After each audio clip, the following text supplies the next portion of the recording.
Don Powell is the proud owner of a magical mailbox.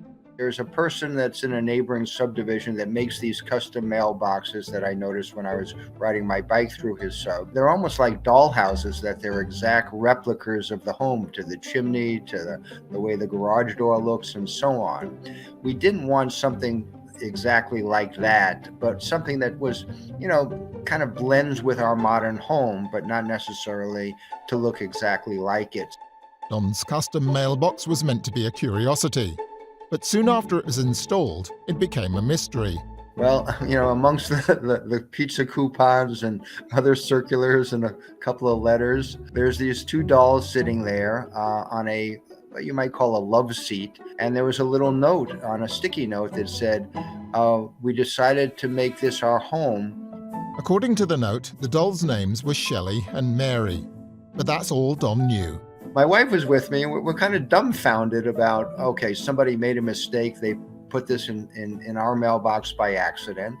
Or maybe somebody is putting these in everybody's mailbox, and we lived on a cul-de-sac, so there's about 5 other people. So we actually looked in their mailboxes to see if that was the case. But Don's mailbox was the only one doubling as a doll's house, and whoever had put the figures inside wasn't done. And nothing occurred for about 2 weeks or so, and then all of a sudden I go into the mailbox and there's now additions to it. There was a painting.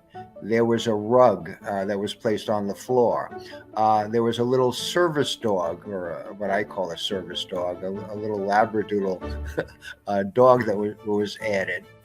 Intrigued by the mystery, Don put the story online, and the response was overwhelming.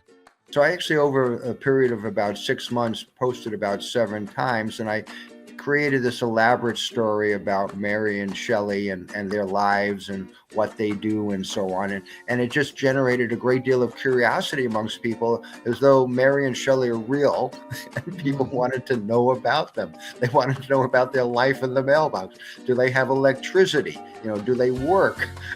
Who mows the lawn? And on and on and on.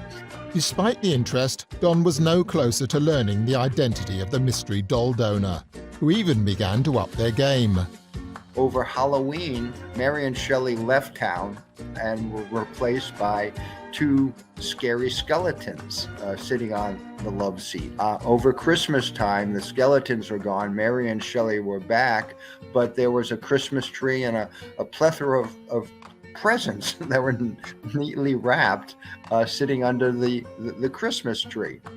Still, no one came forward to claim ownership of the dolls. But with all the goodwill they've generated, Don doesn't feel that matters.